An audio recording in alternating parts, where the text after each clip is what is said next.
Hey there. Today our story is one that deals with the interaction between humans and animals. It shows that animals are deserving of our humanity, and indeed, good things come to good people. It is a story that shows how a man was saved a few years after by a she-wolf he had saved from a trap years ago. Gerard is a lawyer who is well known for having zero tolerance for any sort of injustice. He ensures he fights for the rights of people so that they don't suffer.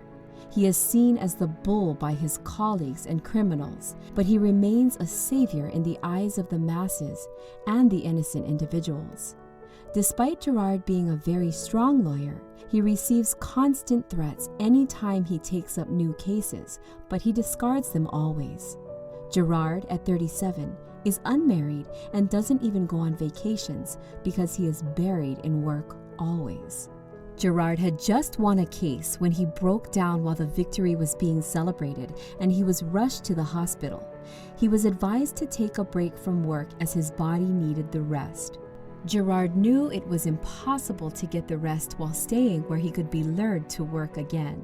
He then decided he would get a cottage that was far from the city to disconnect from all that was going on at the time. Let's just say he wanted a breath of fresh air, and he also wanted to admire the beauty of nature while doing that. He did get a cottage, but it was a forest cottage. Gerard ensured he didn't leave his home without giving his PA instructions that he didn't want to be disturbed at all. A few days later, Gerard left the city for his first vacation in years, a vacation of necessity and not a voluntary vacation. He got to the cottage and hoped the goal he wanted to achieve would be achieved. The doctor had told him he needed to rest for a month while being on medication, exercising, and eating healthy.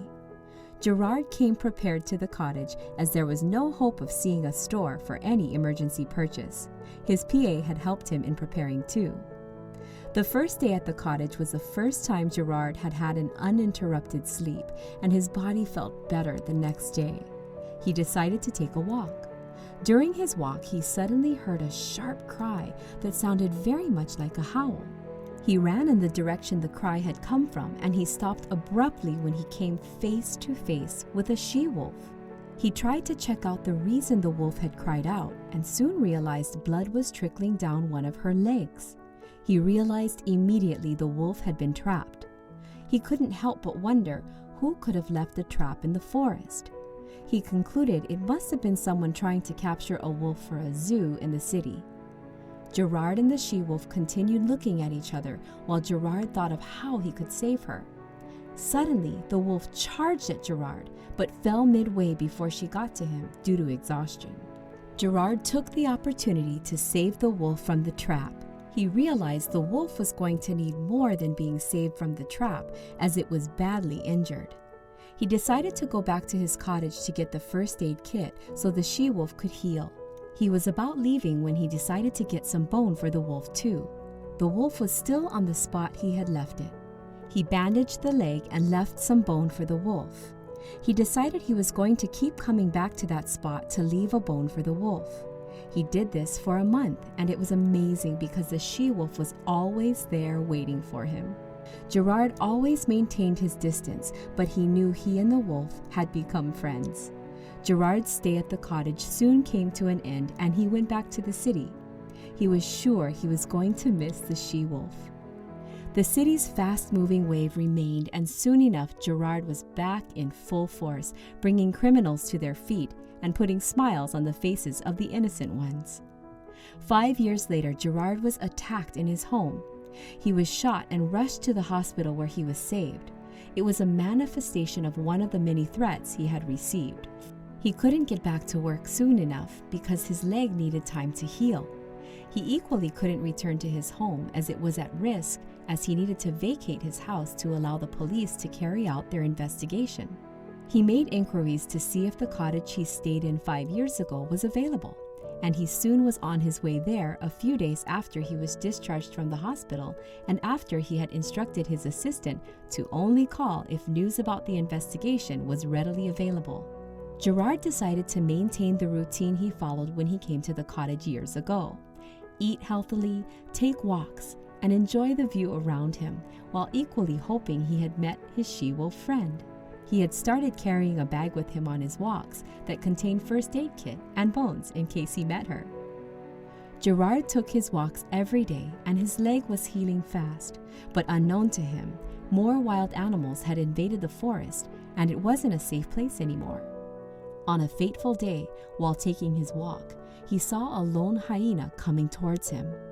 He couldn't run properly and soon the hyena was attacking him. He knew there was no way he could escape the attack. But then he started screaming hard and loud until the hyena was thrown off Gerard. And there she was, the she-wolf Gerard had saved years ago. The hyena and the wolf battled, and soon the hyena ran into hiding. Gerard tried to sit up and look at the wolf that had just saved his life. He was glad she had rescued him, but he was also surprised that she had recognized him because she didn't attack him after she battled with the hyena. He soon realized the wolf had been injured.